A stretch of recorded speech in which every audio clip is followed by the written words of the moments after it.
Hey y'all, and welcome to Brawl. My name is Brian, and Marjorie Taylor Greene doesn't just call out Dan Goldman, she obliterates him for his ridiculous positions. Let's dive in. But I did feel I need to address my colleague from Georgia's comments about all of the alleged terrorists who are there are those who are supporting them to stay in. Nobody is supporting any member of a foreign gang to stay in here. We would just like to make sure that people are adjudicated and determined to be a member of a foreign gang by someone other than the President of the United States or a member of Congress. And I yield back. The gentleman yields. I now recognize Mr. Guest for 5 minutes. Thank you, Mr. Chairman. Mr. Chairman, at this time, I would like to yield as much of my time as she may consume to Ms. Greene. Thank you. Ladies recognized. Thank you. I think my colleague across the aisle is very confused and maybe uneducated and uninformed of what a special interest alien is.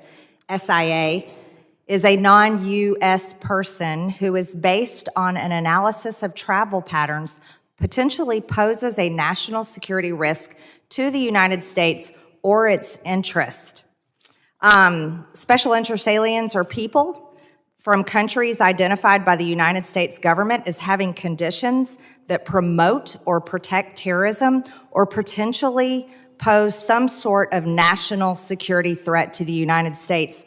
It's hard for me to fathom that anyone on this committee would be opposed to simply reporting the number of special interest aliens that Homeland, that our great men and women that served as Border Patrol agents, that any of our police, any of our ICE agents happen to detain, and it's just the number. We're just telling the American people how many. That's it. Would the gentlelady yield for a question? No, I will not yield. The Department of Homeland Security officials have publicly posted information about special interest aliens in the past, including the current Border Patrol chief and his predecessor. Custom and Border Protection already published similar numbers on its public site. For example, the terrorist screening data set. And just to go further, and this is always an interesting dynamic to me. On our side of the aisle, we trust the American people, and we believe they deserve transparency. They deserved the truth from the federal government, because it is, after all, that we swore an oath to serve the American people.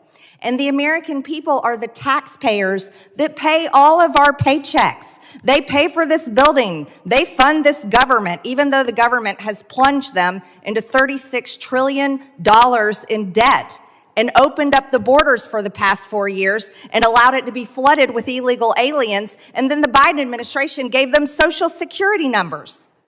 You see, this that we are trying to pass today, and we would love to have your participation. We would enjoy and really would thank you for caring about transparency and providing information to the American people that so deserve it, instead of arguing back and forth and watching you all defend special interest aliens, defend terrorists who have come in our country, and defend dangerous, violent cartels who have been deported out of our country. I know too many people that have been murdered by cartels.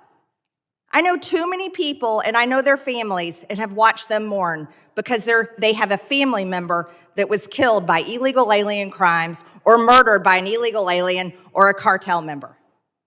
This should be a simple conversation. We are all Americans, and we serve this country, not foreign countries. Atta girl, Marjorie, go get him. Go get him. And it's not because Dan Goldman is a terrible human being. On the contrary, I do think he has good intentions. I think a lot of Democrats even have good intentions, but their policies end up either not working or backfiring the vast majority of the time.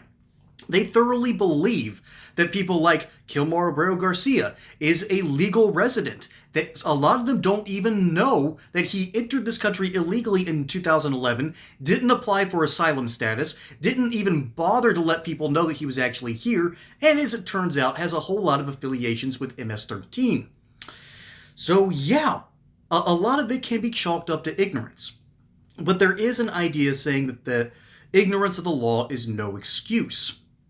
And ultimately, we kind of have a problem. And we have a problem of this feigned ignorance now. Because some of it's real, some of it's fake, some of it's feigned. Because we should know. All right, we should know that we have a huge illegal immigrant problem here in the United States. There's estimates that are saying it's now upwards of 30 million people. Well, the last census said that we had about 337 million people here in the United States. We're the third most populated country in the world. And you mean to tell me that 1 in about 10 people here are here illegally? That's kind of a problem, ladies and gentlemen. Going 1 in 10 that's not a number you want to have, no matter which way you slice it. That's not a real good thing for the American people. It's not good for the American worker. It's not good for the illegal migrant who, more often than not, has been trafficked here and now has to pay money back into the system, all because a whole lot of these countries in South America don't get their act together. And when it comes to ignorance, you can't say that El Salvador is a terrible place to live. It has gone from one of the worst countries in Central America to one of the best. Argentina has learned that, hey, you get rid of a lot of the bureaucracy, you allow the economy to move forward. Guess what? Rent goes down, inflation goes down, the economy goes up. Argentina should be one of the best countries in the world to live with. Great coastline, great soil. The Patagonia is absolutely beautiful. Gaucho culture is all over the place. Argentina should be a world leader in economic status, but it is only now getting its act back together because they keep pushing for these weird left-leaning style governments. And that's what the Democrats keep on wanting to push here. It makes no sense. 20, 30 years ago, you had Democrats decrying the illegal immigration problem, which was barely an issue, at least compared to today.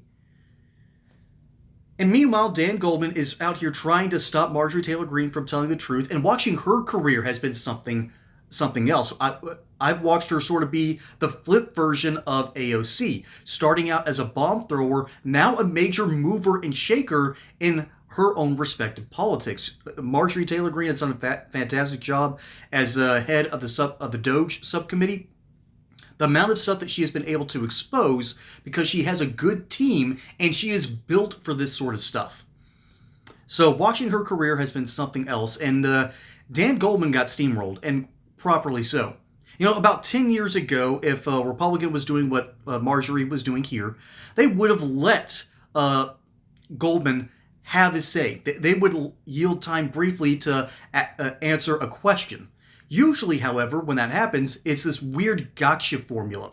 And this has been sort of the bread and butter of the mainstream media and the Democrat Party for the past, I'd say about 20 years now. The whole gotcha journalism thing has really sort of overplayed its hand, and now the Republicans know not to deal with this nonsense. So of course she denied him the opportunity to ask his question, because more often than not it was going to be ridiculous, off the mark, or worse, outright just maniacal in basis. So Marjorie Taylor Greene has learned how to play this game. The entire Republican Party, and particularly the MAGA movement, now knows how to play this game. And it's time to start taking power back from Democrats who have gone further and just lurched further to the left and start dealing with these problems. Illegal immigration is not fair to the American people, and it's not even fair to the illegal migrants. It is ultimately something that weakens a country, and one of the main reasons we do it, again, Republicans have their own problems with it because it's cheap labor for them too. And I shouldn't say them, I should say us. But the reality is the Democrats and rich white liberals, the people that Dan Goldman represents, care more about the optics of being just being a good person instead of what a good person would actually do, and that's go down to the soup kitchen and help out the homeless people instead of taxing everyone else to redistribute your wealth. Okay? Nowhere is it a good idea to have a third-party vendor do a job that you can do yourself. Okay? That is outside of the American spirit. That's outside of basic streamlining something that is too bloated, like, for instance, our federal government. Marjorie Taylor Greene would know about that firsthand. She is the head of the Doge subcommittee. So Dan Goldman should be pivoting from this issue. But instead, he's trying to go out here getting points for himself, and Marjorie Taylor Greene just goes, we aren't dealing with that nonsense today. Not on my watch.